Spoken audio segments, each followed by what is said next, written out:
이제 영을 위한 하나님의 말씀, 누가복음 17장 20절로 21절 두 절의 말씀입니다. 찾아서 합독하겠습니다. 함께 합독합니다. 시작. 바리새인들이 하나님의 나라가 어느 때에 임하나이까 묻거늘 예수께서 대답하여 이르시되 하나님의 나라는 볼 수 있게 임하는 것이 아니요 또 여기 있다 저기 있다고도 못하리니 하나님의 나라는 너희 안에 있느니라. 아멘. 하나님의 나라가 어느 때에 임하나이까 라는 제목으로 본문의 말씀을 상고하고자 합니다. 여기 하나님의 나라가 어느 때에 임하나이까 제목 한 번 더 읽겠습니다. 시작. 하나님의 나라가 어느 때에 임하나이까 이런 제목입니다. 오늘 경산 예몸교에서 올려드리는 신령한 예배에 참석하신 형제 자매들과 온 가족 모두 이번 주간에도 영육이 더욱 강건하시기를 기원합니다. 범사가 형통하기를 축원합니다. 마음의 근심이 떠나가고 염려가 없기를 소망합니다. 주 하나님의 명령에 무조건 아멘으로 예스로 응답하시는 아브라함과 사라 같은 믿음의 여인들이 다 되시기를 축복합니다. 나사렛 예수를 둘러싼 바리새인들이 예수를 꽉 둘러쌌습니다. 그리고는 나사렛 예수를 향하여 하나님의 나라가 어느 때에 임하나이까 묻는 이 질문의 중요한 의도와 답변의 의미를 영적으로 깨달아 알고 영의 양식으로 삼으시기를 축복합니다. 첫째, 1세기 히브리인들에게 나라의 의미는 무엇이었을까요? 나라. 넘겨줘 보세요. 지금 보면 오늘 본문의 말씀을 요약 정리하면 바리새인들이 질문이 뭐였습니까? 하나님의 나라가 어느 때에 임하나이까? 여기 중요한 키는 나라 그리고 어느 때. 예수님의 답변은 그런데 때에 대한 얘기는 안 하시고 하나님 나라는 볼 수 있게 임하는 것이 아니다. 그러니까 볼 수 있게 임하는 것이 아니면은 임하는지 안 하는지 그 때를 가늠할 수 있다 없다. 가늠할 수가 없다. 가늠할 수가 없다. 그러니까 때가 문제가 아니라 볼 수 있게 임하는 것이 아닌 것이 더 문제라. 그런데 너희들은 그것이 마치 그 나라가 보이는 것처럼 임하는 것을 기대하고 있으니까 너희들의 그 기대는 결코 이루어질 수 없는 헛거다 이 말이에요. 즉 잘못된 하나님 나라에 대한 세계관을 가지고 있다. 그래서 그걸 교정해 주는 겁니다. 두 번째 답은 뭐냐? 하나님의 나라는 여기 있다 저기 있다고도 못한다. 왜냐하면 하나님의 나라는 너희 안에 있기 때문이다. 이렇게 번역을 해놨는데 이 번역 때문에 수없이 많은 사람이 넘어집니다. 하나님 나라는 너희 안에 있다 하면은 무슨 말인 것입니까? 하나님 나라가 어디 있다고요? 예, 하나님 나라가 내주한다고 이렇게 착각을 하게 만든다는 겁니다. 이 착각입니다. 제가 이제 그걸 말씀드릴 거예요. 하나님 나라는 너희 안에 있기 때문이다.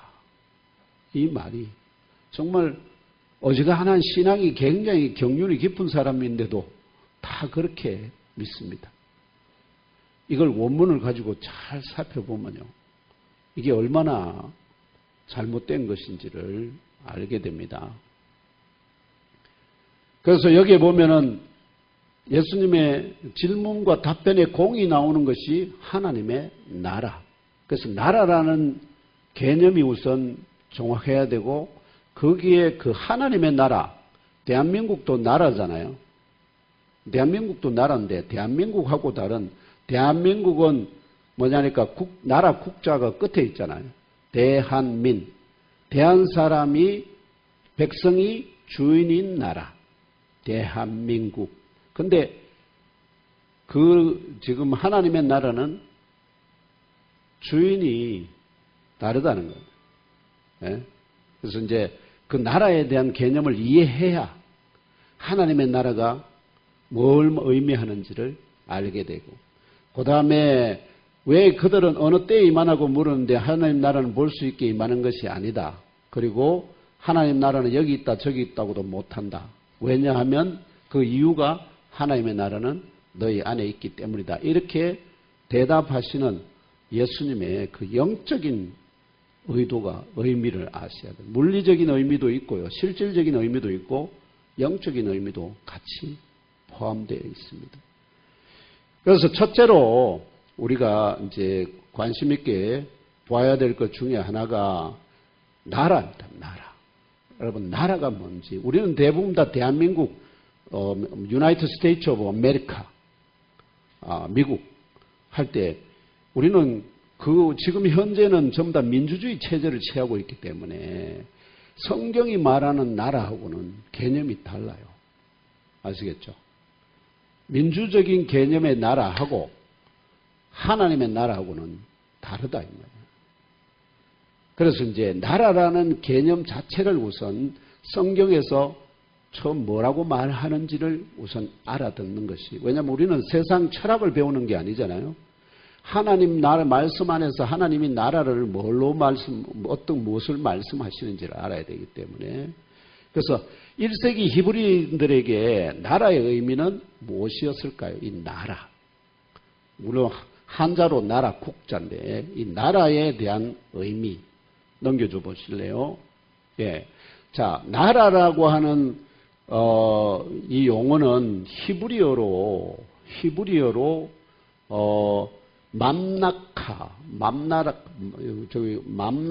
맘나카로 되어 있죠. 요걸 70인경으로 번역한 헬라어에서는 요걸 바실레이아랍니다. 바실레이아. 맘나카, 바실레이아, 그 다음에 킹 제임스 버전에서 이걸 킹덤이라고 합니다. 킹덤. 왕국이란. 왕국. 알겠죠? 그냥 민주주의 체제의 나라가 아니고 왕이 있는 나라. 요게 성경에서 말하는 나라의 개념입니다. 그러면 이 나라라는 용어가 성경에서, 구약 성경에서 가장 먼저 나타나는 때가 어디냐? 바로 창세기 10장 9절 정도에 나타나는데요. 9절. 제가 10절에서 8절에서 12절까지 여기에 보면 니므롯의 나라라는 나라가 나와요. 니므롯의 나라. 여기 보면은 니므롯은 사람 이름이에요. 사람 이름을 그 나라에 니므롯의 나라라고 그래요. 그 다음에 그거에도 보면은 에돔의 나라, 뭐 또 각종 나라 앞에 사람 이름이 붙는 경우가 대부분이 많습니다. 자, 그래서 나라라는 용어의 의미를 이해하기 위해서는 자, 창세기 10장 8절에서 12절 함께 읽습니다. 시작. 구스가 또 니므롯을 낳았으니 그는 세상의 첫 용사라. 그가 여호와 앞에서 용감한 사냥꾼이 되었으므로 속담에 이르기를 아문은 여호와 앞에 니므롯같이 용감한 사냥꾼이로다 하더라. 그의 나라는 시날 땅의 바벨과 에렉과 악갓과 갈레에서 시작되었으며 그가 그 땅에서 아수르로 나아가 니느웨와 르호보딜과 갈라와 및 니느웨와 갈라 사이에 레센을 건설하였으니 이는 큰 성읍이라. 요 보시면 구스가 또 니므롯을 낳았으니 요거는 뭐냐면 구약 성경에서 이게 나라라고 하는 것은 어떤 체계적인 통치가 이루어지는 나라를 의미하는데요. 방금 보았듯이 첫 번째 본문은 창세기 10장 10절에 그의 나라는 시날 땅의 바벨과 에렉과 악갓과 갈레에서 시작되며 그때 그의 나라는 니므롯의 나라를 의미합니다. 노아 이 니므롯에 대해서 얘기를 좀 나눠 드리면요. 노아 대홍수 심판 이후에 살아남은 노아의 세 아들이 있지 않습니까? 그들 가운데 함은 셋째 아들이 즉 함은 구스, 미스라임, 붓, 가나안을 낳았습니다. 네 아들을 낳았다 이 말이죠. 다섯 아들을 낳았죠. 그리고 함의 이 네 아들, 함은 구스, 미스라임, 붓 네 아들을 낳았습니다. 함의 이 네 아들 가운데 구스가 첫째죠. 구스가 아들을 여섯을 낳았는데요. 그 중에 스바, 첫째 아들이 스바, 하윌라, 삽다, 라마, 삽드가, 그리고 마지막에 막내가 누구냐? 니므롯이. 그러니까 노아 때로부터 노아의 아들 함의 아들 니므롯 이렇게 나오니까 구스야. 그러니까 노아, 함, 그다음에 구스, 니므롯 4대가 되죠, 그죠? 4대.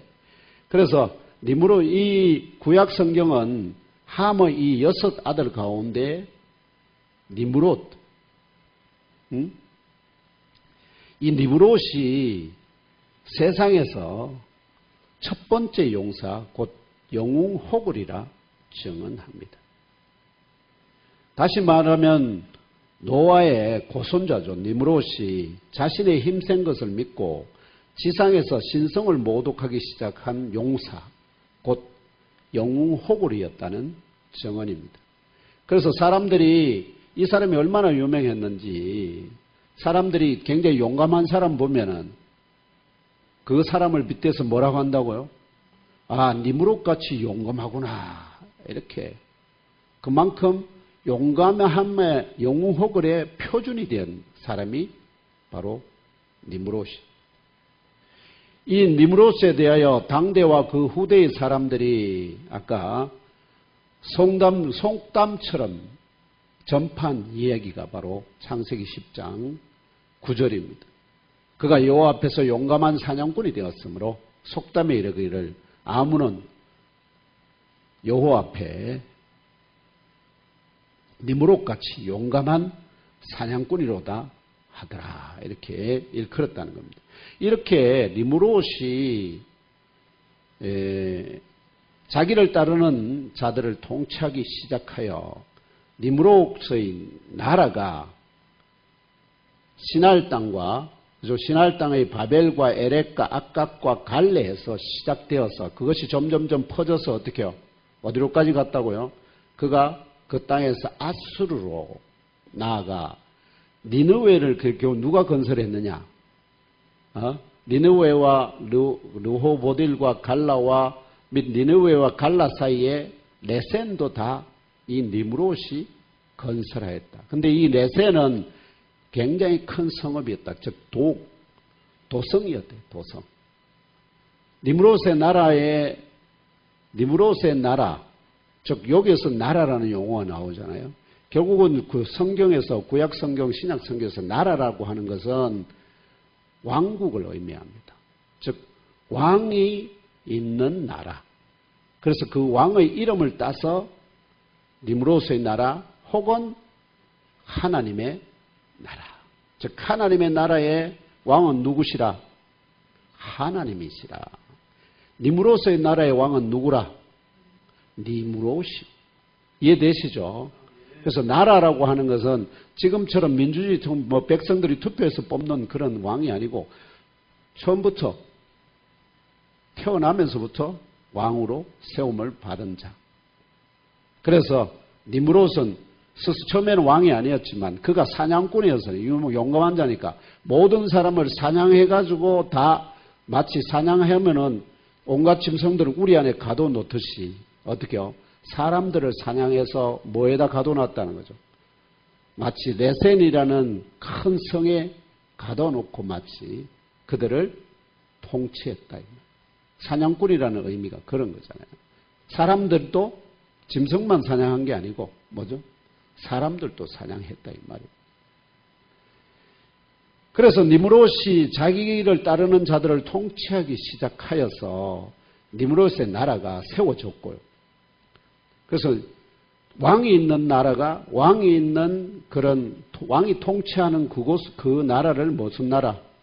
그걸 그런 체제를 가진 것을 나라라 하고, 즉 왕의 통치가 미치는 영역이 그 나라예요. 그리고 그 땅을 그 미치는 영역을 뭐라 할까요? 영토로 한다. 영토. 그래서 대한민국에서 무슨 법을 발의했는데 이게 대한민국 바깥에 나가면 아무 소용이 없잖아요. 마찬가지로 대한민국이라는 나라에 영향력을 미치는 통치, 행위, 그 통치자를 말하면 우리는 왕이라고 부를 수가 있는 거죠. 그래서 이 니느웨와 갈라 사이의 큰 성읍 곧 왕성인 네센을 건설하여 그 주위에 그 지배력을 행사함으로 진정한 의미의 나라가 니므롯으로부터 시작되었다는 증언입니다. 결과적으로 니므롯의 나라는 니므롯이 네센이라는 큰 성읍을 중심으로 통치자로 지배하고 다스린 백성들과 그 영토를 포함합니다. 이해되시죠? 그러면 이처럼 구약 성경적이고 히브리적인 관점에서 오늘 주신 말씀에서 나사렛 예수께서 선포하는 바 하나님의 나라에서 나라는 21세기 현재의 대한민국과 같이 주권이 나라의 백성에게 있는 대한민국과 같은 민주주의 제도가 나라가 아니라 주권이 니므롯이나 하나님과 같이 그 통치자에게 있는 왕국으로서의 나라. 이해되시죠?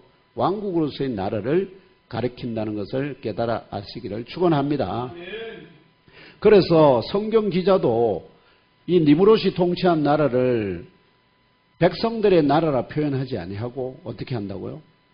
니므롯의 나라라고 정언하는 겁니다. 이에 더하여 신약 성경은 이 하나님의 나라를 뭘로 부르냐면 천국이라고도 불러요. 하나님의 나라 혹은 예수 믿고 천국 갑시다 할 때 천국, 하나님의 나라, 천국 또는 하늘의 나라. 천국이라는 말은 하나님의 나라가 아니라 하늘의 나라 이런 뜻입니다. 그래서 하늘에 속한 나라라고 정언합니다. 즉 하나님의 나라는 땅 위에 시작된 니므롯의 나라와 대비됩니다. 그죠? 땅 위에 있는 니므롯의 나라. 근데 니므롯의 나라는 지금 있나요, 없나요? 없습니다. 그 나라는 제가 늘 말씀한 한 나라가 세워지면은 그 나라의 통치는 아무리 길어도 1000년을 못 넘어갑니다. 다 끝납니다. 마치 우리 고대의 조상들이 노아와 그 후손들이 아담과 그 후손들이 결국 980 몇 년, 7년까지 이렇게 살게 됐는데 1000년을 넘어간 사람이 아무도 없어요. 마찬가지로 나라도 같습니다. 이게 하나님께서 어떤 그걸 주신 한계를 두신 것 같습니다. 그래서 이 니므롯의 하나님의 나라는 땅 위에 시작된 니므롯의 나라와 대비되는 곧 하늘과 땅만큼의 질적인 차이가 나고요. 통치자의 능력과 권능이 창조주에 비하여 피조물에 불과하며 영웅호골이지만 니므롯이 영웅호골이지만 너는 흑이니 흑으로 돌아가리라는 사형수된 인간 통치자에 불과합니다. 이 하나님이 너는 흑이니 흑으로 돌아가라 하는 것처럼 니므롯도 흑으로 돌아갔고 그 나라도 없어요. 역사에서 그 이름이 성경 외에는 기록된 것이 별로 없습니다. 반면에 영원 전부터 존재하시고 영원 후까지 영원히 살아계시는 참 신이신 성부 여호와 하나님, 성자 그리스도 예수와 또 성령 보혜사 삼위일체 하나님이 통치자가 되시며, 왜냐하면 이 분들은 영원히 사시는 분들이니까 그 나라도 영원해야 돼요. 그래서 니므롯의 나라의 도성이 레센이라는 큰 성읍이지만 이 큰 성이 세워진 지구라는 땅 위에 세워졌잖아요. 그런데 이 지구가 해와 달과 별들 등 우주의 모든 천체들을 품고 있는 시공간적인 온 하늘, 그전에는 몰랐잖아요. 우리가 지구가 그냥 계속 땅속으로 계속 파고 들어가면은 끝까지 계속 갈 줄 알았는데 6,000km 좀 넘게 파프면은 어디가 나온다고요? 지구 반대편이 나와요. 그 반대편으로 계속 가려고 보니까 뭐가 있습니까? 허공이라. 즉 지구가 여기 축구공처럼 생겼는데 이게 공중에 하늘에 떠 있다. 하늘에 떠 있어. 그러니까 하나님 나라는 하늘 나라니까. 그럼 이 지구를 포함한 이 모든 것은 다 어디에 포함되어 있다는 거예요? 하나님 나라 안에 포함되어 있거든. 하나님 나라 아닌 나라가 세계가 없어요.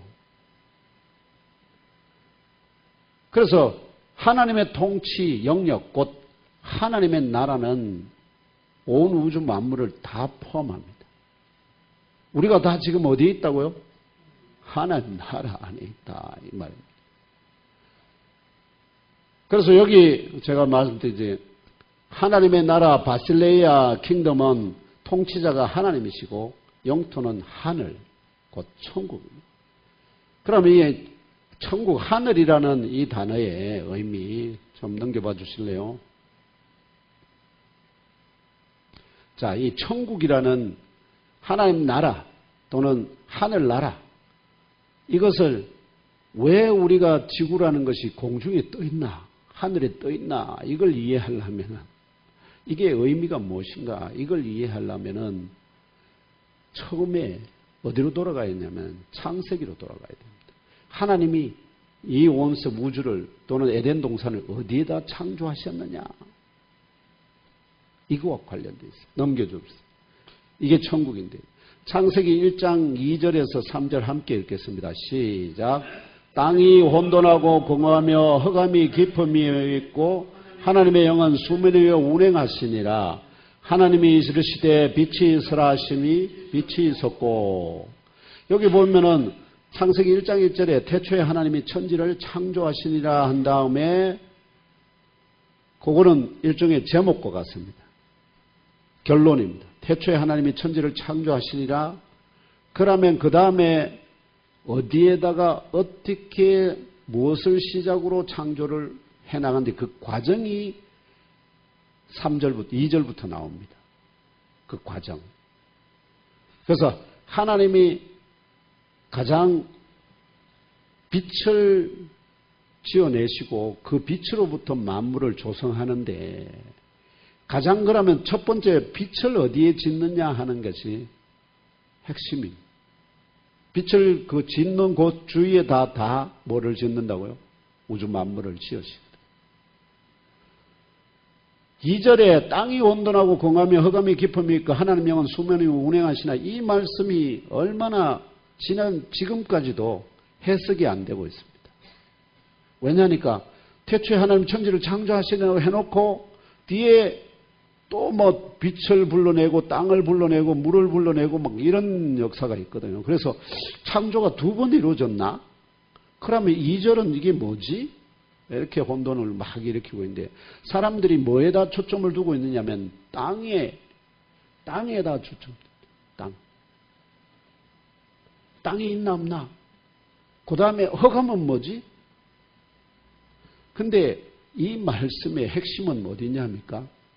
하나님의 영입니다. 하나님의 영. 여기 땅 나오고 흑암 나오고 공간이 마치 공간극거든요. 그 다음에 물 나오고 뭐 필요한 모든 게 다 있는 거지. 저게 있는 거야 없는 거야 이런 데 혼돈을 가지면서 거기에다가 정신을 팔려버립니다. 근데 하나님이 말씀하시려고 하는 것은 하나님의 영이 뭐 하는 곳? 운행하시는 곳. 하나님의 영이 어디 계실까요? 만물이 지어지기 전에 하나님 나라 안에 하나님과 함께 계시는 분이잖아요. 하나님 영이. 하나님의 영이 있다는 것은 그곳이 누가 계시다? 하나님이 계시다. 하나님이 계신 곳이 어디?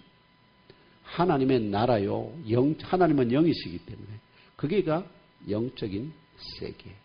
그 영적인 세계 안에 지금 하나님이 이르시되 무엇을?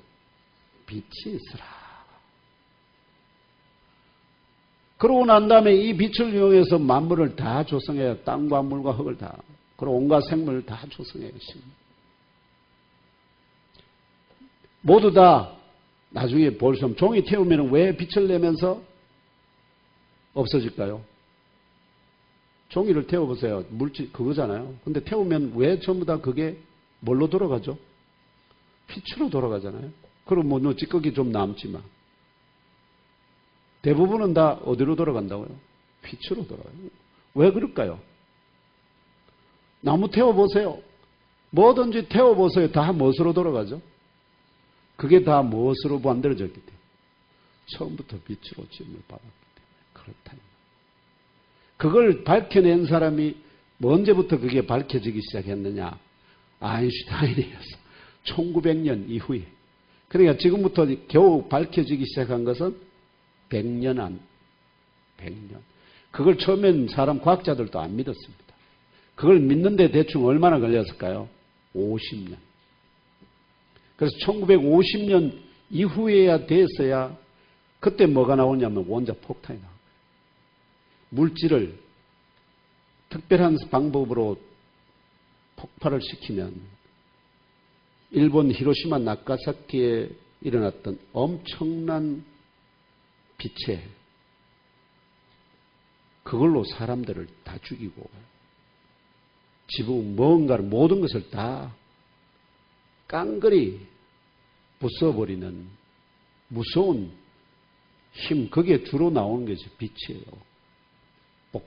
방사선 복사해내지.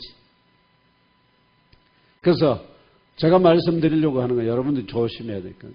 여기에서 이 말씀이 땅, 흑암, 수면 이런 데 초점을 맞추면 안 됩니다.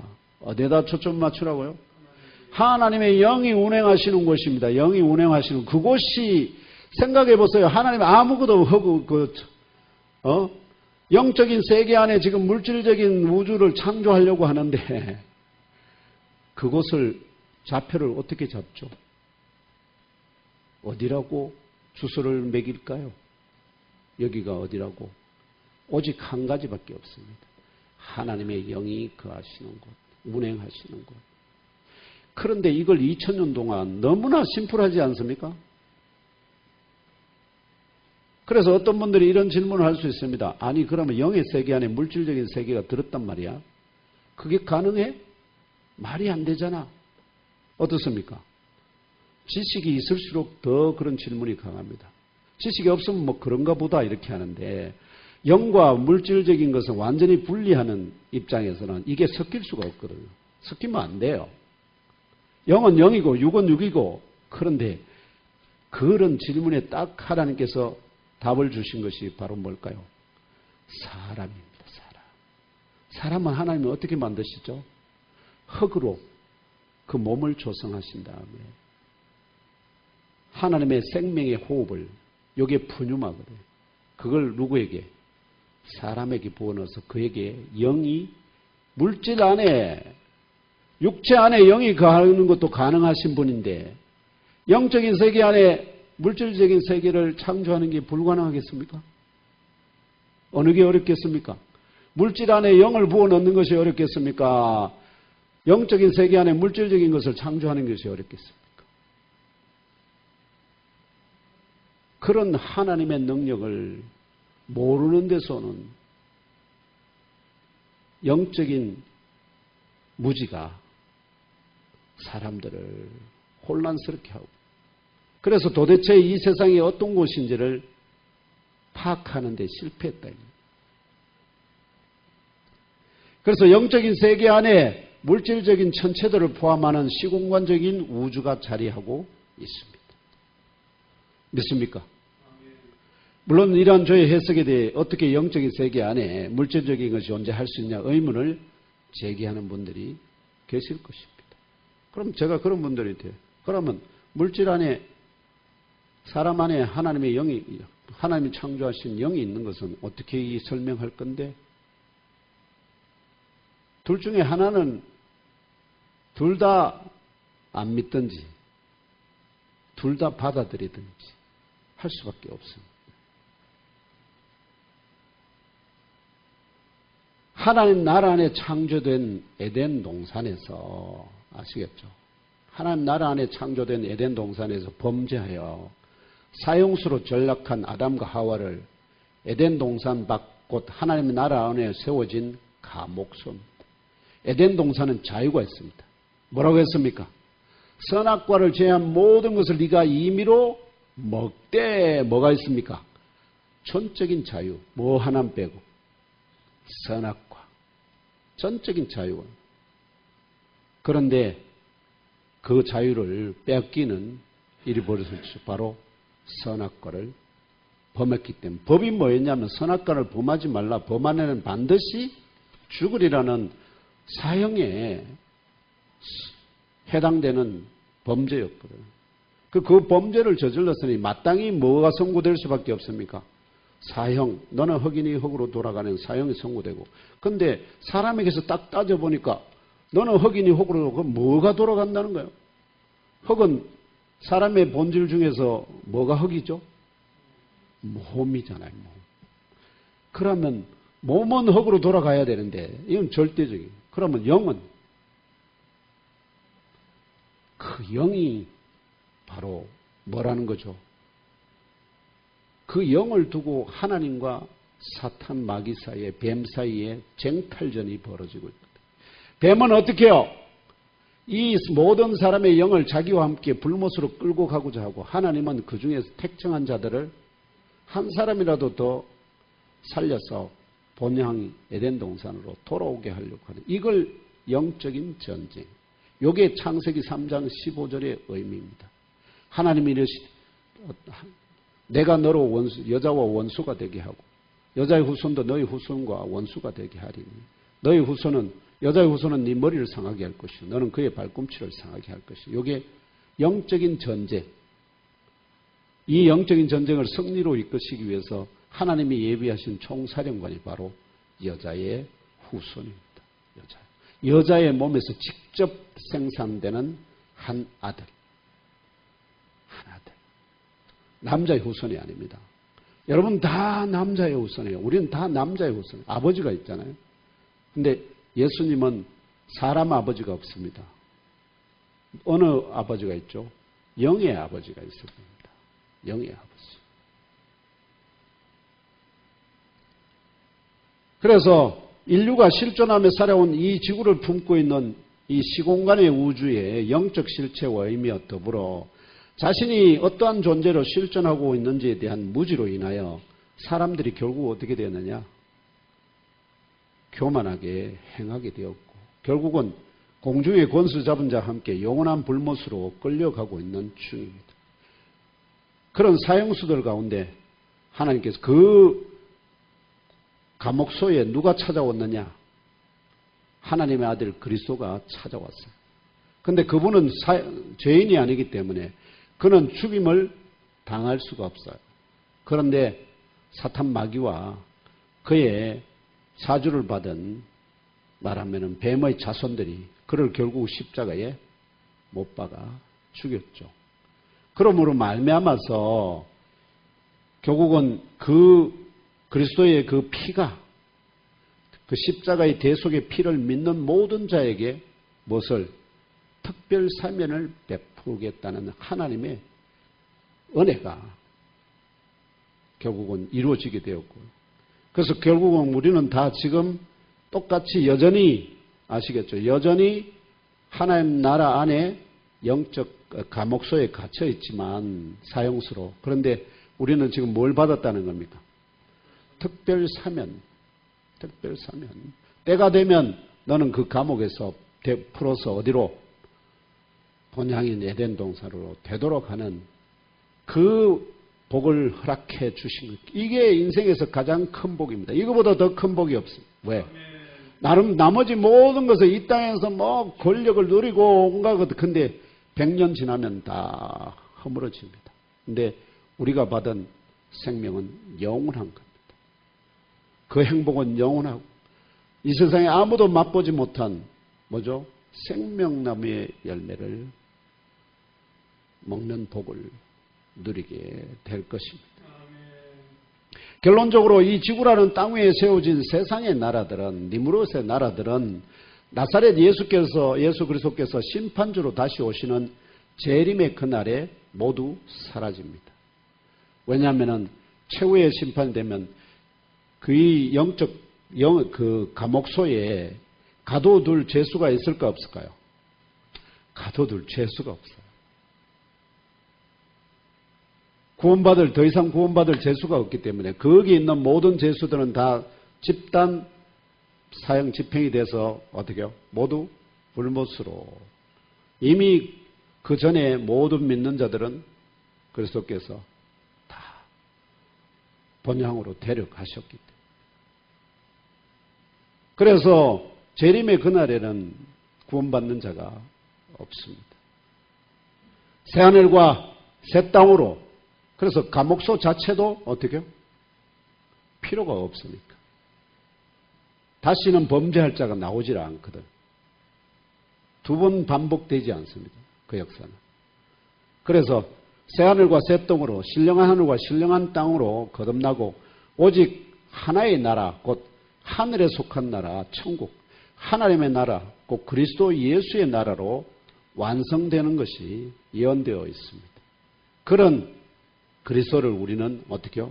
믿고 따르고 있기 때문에 이 세상 어떤 사람보다 뭘 복이 넘쳐야 하고, 근데 그 복이 이 땅에서 잘 되는 걸 의미하지 않습니다. 어떻게요? 내가 이 땅에서 어떤 형태로 살든지 간에 열심히 노력한 만큼 자기가 누리면서 살 거예요. 그럼에도 불구하고 어떤 형태로 살든 나의 끝은 어디라? 하나님 나라 에덴 동산으로 되돌아간다는 그 소망, 그것이 가장 큰 기쁨과 즐거움이다. 그래서 현재의 천국과 장차 완전하게 될 천국을 다스리고 지배하시는 분이 바로 성부 여호와 하나님, 성자 나사렛 예수 그리스도, 성령 보혜사, 삼위일체 주 하나님이시기 때문에 주권자의 관점에서 니무롯의 나라로 불리듯이 하나님의 나라라 불리는 것임도 깨달아 하시기를 축원합니다. 확실하게 아셔야 됩니다. 하나님의 나라라는 개념. 결국 하나님이 계시는 곳 또는 하나님이 통치가 미치는 곳, 그것이 바로 뭐라는 거죠? 하나님의 나라입니다. 그러면은 생각해 봅시다. 여러분들 중에 하나님의 말씀과 예수 그리스도의 또 가르치심과 성령의 그 역사하심에 거부하고 거기에 만약 따르지 않는다면 그 통치를 받고 있는 겁니까? 아니면 그 통치에 지금 저항하는 겁니까? 그럼 문제가 심각해지죠. 문제가 심각합니다. 내가 하나님의 통치를 받는다는 건 그분이 내게 뭔가를 제시하면 내가 그것에 대해서 순종하고 복종한다는 것을 의미합니다. 근데 그것을 순종하고 복종하지 않고 그걸 피해간다? 물론 이 나라 중에서도 법이 있어도 그 법을 살짝 왜곡해서 하는 사람이죠. 그렇지만 하나님의 법은 하나님은 그 모든 것을 속까지 다 하시기 때문에 결코 하나님은 기만을 당하시는 분이 아니거든요. 세상은 기만이 당할 수 있습니다. 누구처럼 법을 그게 해도 그걸 교묘하게 법을 이용해서 빠져나가는 사람들도 있지만 그러나 하나님은 기만을 당하지 않습니다. 결론적으로 1세기 당시에 나사렛 예수를 협박하듯이 둘러싼 바리새인들이 하나님의 나라가 어느 때 임하나이까라는 질문 속 하나님의 나라가 어느 때라는 말은 보이는 세계와 보이지 않는 영적 세계를 모두 포함하여 영원 전부터 영원까지 통치하시고 계시는 하나님의 권능, 또 하나님의 나라, 천국에 대한 그 영역과 의미를 제대로 깨달아 알지 못하는 영적 무지로부터 나온 것이다는 사실입니다. 이러한 영적 무지를 벗어버리고 예몽교회를 통하여 천국으로 향하는 그 길을 인도함을 받는 중에 우리 주님 나사렛 예수 그리스도가 바로 천국의 통치권을 소유하신 참 하나님이심을 깨달아 알고 믿고 받드시고 그 통치에 복종하심으로 모두 하나님의 백성임을 날마다 삶으로 증거하시기를 주 예수 그리스도의 이름으로 축복하며 기도합니다. 둘째로 나사렛 예수님의 두 가지 대답 있잖아요. 여기 두 가지 대답. 하나님 나라는 볼 수 있게 임하는 것이 아니다. 또 하나님 나라는 여기 있다 저기 있다고도 못한다. 왜냐하면 하나님 나라는 너희 안에 있기 때문이다. 이렇게 말씀하셨는데 이 하나님의 나라, 이 예수님의 두 가지 대답은요. 모두 바리새인들의 이러한 영적인 무지를 깨우치기 위해 주신 것입니다. 영적으로 지금 무지하니까 뭐냐니까 봐도 그 본체를 지금 깨달아 아나요 모르나요? 말을 들어도 예수님이 수없이 많은 진리를 이야기하는데도 그들은 배척해냅니다. 그러면 이들은 하나님의 백성들이 아니라는 거죠. 왜냐하면 대적하니까. 이런 자들에게 이런 배척하게 된 배경이 뭐냐? 영적인 무지 그리고 교만. 그것이 때문이기 때문에 어떻게 하든지 이들을 그 화를 내시고 막 그거 질타하시기보다는 그들이 깨달을 수 있는 기회를 먼저 줍니다. 하나님의 나라는 볼 수 있게 임하는 것이 아니다. 하나님이 계신 곳이 하나님의 나라잖아요. 하나님의 통치가 미쓰는 곳이 하나님의 나라잖아요.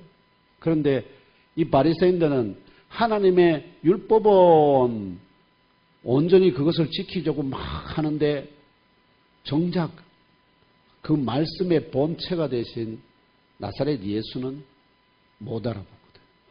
껍데기는 겉은 보는데 속을 못 봐. 대부분의 우리가 영적으로 무지하다는 것은 결국은 뭐죠? 겉은 보는데 속을 못 보는 사람. 사람이 하는 소리는 잘 들리는데 하나님의 음성은 듣지 못하는 자.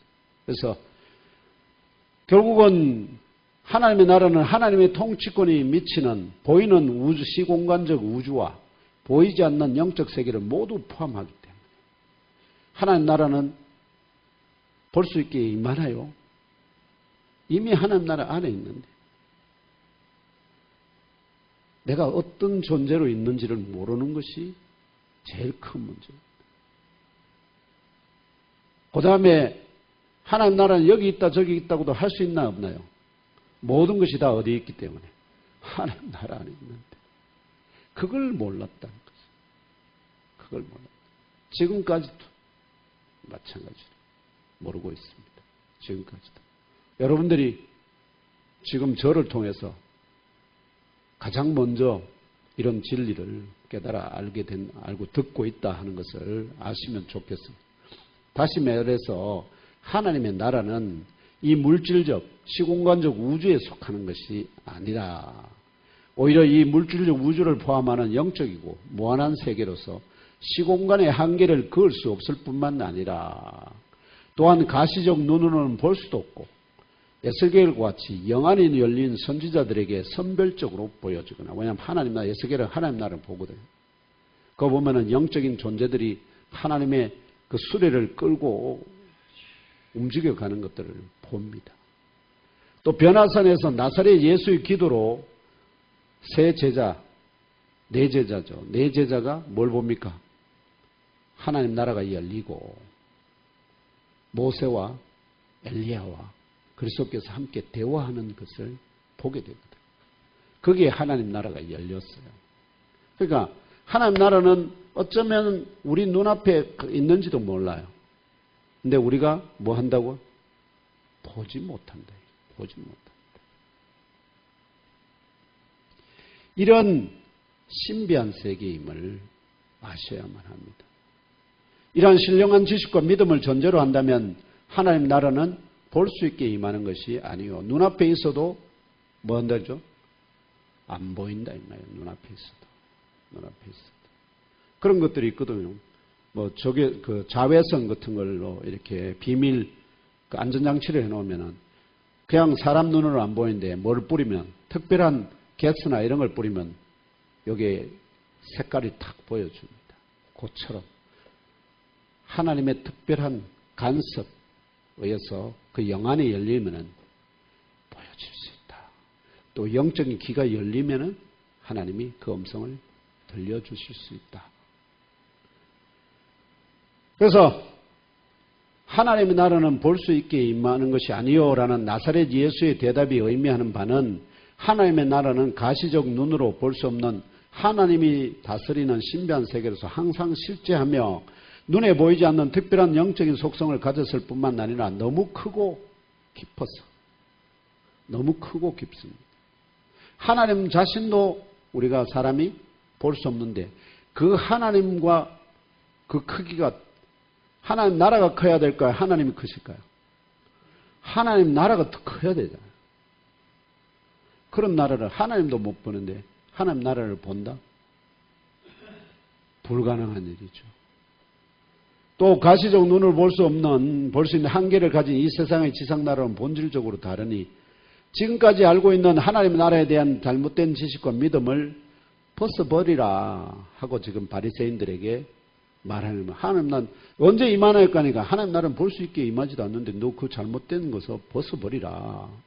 그러고 난 다음에 두 번째 하나님 나라는 여기 있다 저기 있다도 못한다. 왜냐? 너희들 가운데 있기 때문이다. 이렇게.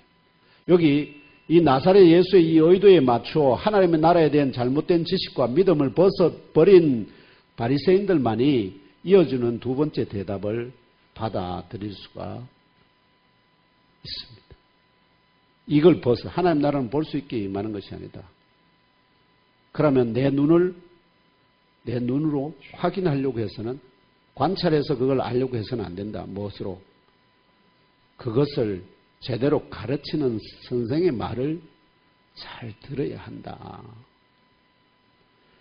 그래서 지금까지 바리새파 철학 종파에서 그들이 배웠던 하나님 나라에 대한 잘못된 지식과 믿음을 벗어버리라는 의도. 왜냐하면 유대인들은 바리새인들은 뭘 기대했을까요? 로마 제국을 타도하고 메시아가 와서 로마 제국을 타도하고 그 가나안 땅에 온 세계를 율법으로 통치하는 하나님의 나라. 능력으로 온 세계를 통치하는 지배하는 그런 지상의 나라를 꿈꿨는데 그게 틀렸다 이 말이에요. 그게 모르라. 그걸 벗어버리라. 그래서 여기 있다 저기 있다고도 못한다. 왜냐하면 하나님 나라는 너희 안에 있기 때문이다는 난해한 말씀으로 하나님의 나라의 영적 본체에 대해 가르쳤습니다. 한번 더 넘겨봐 주실래요? 그래서 또 어느 때에 대신에 예수께서 하나님 나라는 볼 수 있게 임할 것이 아니라는 대답으로 그래서 하나님 나라는 여기 있다 저기 있다 못한다. 왜냐하면 하나님 나라는 너희 안에 있기 때문에 잘못 해석하면 우리 안에 있기 때문에 안 보인다 이렇게 생각할 수 있잖아요. 근데 우리 안에 있는 것은 우리가 뭐로 인식하느냐면 내 속에서 인식을 해요. 속에 있는 건 내가 생각이 어떤지 지금 뭐 하죠? 내가 인식을 할 수 있듯이 그런 의미에서는 이 너희 안에가 우리 안에 있다는 의미가 아닙니다. 자, 그래서 바리새인들이 질문할 때의 상황을 잘 보세요. 지금 예수님이 바리새인들에게 요 노란 건 둘러싸여 있죠. 뒤에는 제자들이 있고 이 둘러싸여 있잖아요. 이 바리새인들이 질문할 때의 상황 원문에서는 바리새인들의 휘포라는 전치사가 하나 있어요. 근데 이걸 해석을 안 했어요. 그냥 바리새인들이 예수님께 질문을 했다고만 나와요. 바리새인들의 휘하 둘러싸여서 바리새인들이 뭐 잡아먹을 듯이 눈을 부라리면서 예수에게 뭘 했다는 거죠? 하나님 나라가 어느 때에 임하나이까? 이렇게 이 상황을 말하면은 이 휘포라는 단어를 해석을 하지 않고 그냥 바리새인들이 예수께 질문했다. 이렇게 나오는 바람에 이 원문의 오역이에요, 오역. 그래서 이 휘포라는 단어가 어디에서 어떻게 쓰느냐? 마태복음 23장 37절에도 나오는데 요거 한번 같이 읽겠습니다. 시작. 예루살렘아 선지자들을 죽이고 내게 파송된 자들을 돌로 치는 자여 암탉이 그 새끼를 날개 아래에 모음같이 내가 내 자녀를 모으려 한 일이 몇 번이더냐. 그러나 너희가 원하지 아니하였도다 할 때 암탉이 위험이 처하면 색병아리들을 어떻게 하죠? 날개 팍 이렇게 품잖아요. 그때 휘포라는 단어를 써요. 그럼 바리새인들이 어떻게 해요? 예수를 마치 암탉이 품듯이 막 잡아 죽일 듯이 막 이렇게 영적으로 짓누르는 상태에서 뭘 한다고요? 하나님 나라가 어느 때에 임하나이까? 이렇게 질문한다는 거예요. 그걸 이 상황을 아셔야 돼요. 상황. 자, 그러면서 여기 이 그 상황에서 뭐냐면 예수의 대답은 하나님 나라는 너희 안에 이렇게 번역되어 있잖아요. 여기 너희 할 때 남성 복수 소유격인데요. 단수가 아닙니다. 너희 각자 안에 아니에요. 너희들 전체가 하나의 덩어리, 그 덩어리 안에. 그러면 이 바리새인들이 하나가 덩어리잖아요. 개개인이 아니고 한 덩어리 안에 있는 자가 지금 누굽니까? 예수님 자신이잖아요. 바리새인들은 예수가 내가 바로 하나님의 나라이기 때문에 너희들이 여기 있다 저기 있다고도 실질적으로는 여기 있다 저기 있다도 원형 모두가 다 하나님 나라 안에 있기 때문에 못하지만 동시에 나를 제외하고 나사렛 예수를 제외하고 하나님의 나라가 여기 있다, 그리스도가 저기 있다, 여기 있다 하면은 그리스도가 곧 누굴까요? 하나님의 아들이니까 그가 곧 뭐가 된다는 거죠? 하나님의 나라가 되거든요. 이때 당시도 그리스도가 여기 있다 저기 있다. 대한민국에 지금 그리스도가 얼마나 많습니까? 내가 그리스도다 하고 마찬가지로 하나님 나라는 여기 있다 저기 있다 못한다. 왜? 진짜는 어디 있다고? 너희들 가운데. 너희들이 만든 이 테두리 안에 가운데. 이런 의미로 쓰는데 여기 보통 안에 할 때는 hen이라는 전치사를 쓰는데요. 속할 때. 여기는 엔토스라는 킹제임스는 이걸 within이라 합니다. within이 뭐죠? 내부에. 이걸 각 개인이 안에 임하는 걸로 착각을 했다 이 말이죠. 이게 단수면 말이 돼요. 하나님의 나라는 너희 할 때 너희가 단수면 각 개인이면 하나님 나라가 우리 안에 내주하는 게 맞아요. 그러나 무리가 교회 하면은 교회라는 것은 한 사람 한 사람이 모이는 하나의 그거잖아요. 몸이잖아요. 그 몸 안에 할 때 한 사람 한 사람 아닐까요? 아니면은 그 전체가 이루는 그 안에 가운데 사이. 이걸 왜 이렇게 많은 에러를 하는지. 성령이 마찬가지로 똑같아요. 성령이. 제가 그래서 구약에 성령에 내주하시는 요엘서나 아시죠? 요엘서나 그다음에 에스겔이나 이런 데 보면 에스겔 환상에 나오잖아요. 그 마른 뼈들에게 영이 들어가라고 하니까 영이 들어갔다고. 근데 거기도 내주가 아니에요. 그들 속에 복수예요, 다. 그들 사이에 성령이 영이 들어가서 그들을 살아나게 하는. 그래서 여기를 정확하게 남성 복수 소유격 각 개인이 아니라 단체 안에 마치 그릇이 원자들로 이루어진 그릇 안에 할 때 그릇이 단수이긴 하지만 수많은 것들로 이루어져 있잖아요. 그런 것처럼 사람들이라는 각 개인이 만드는 하나의 그 그룹 안에 하나님의 나라 곧 예수님 자신을 가리키는데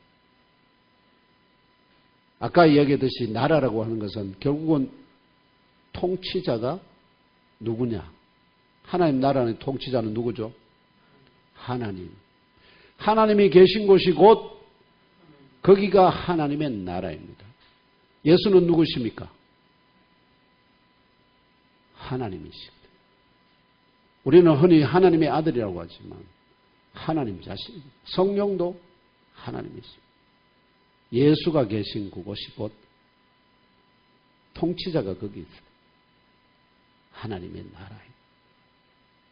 이런 영적인 이치에 따라서 다 판단해 봤을 때 결국은 하나님의 예수께서 하신 이 말씀은 내가 곧 하나님의 나라라고 말하고 싶은 걸 돌려서 하나님 나라는 여기서 여기 있다 저기 있다 못하는 것은 실질적인 측면에서 모든 것이 하나님의 나라이기 때문이기도 하지만 내가 그리스도라고 하는 수많은 여기 있다 저기 있다 못한다 이 말이에요. 오직 하나님은 그리스도는 한 사람뿐인데 곧 누구라? 너희 안에 있는 나라. 그 얘기를 지금 하시고 있는데 착각을 해서 막 인간 안에 하나님의 나라가 내주하고 막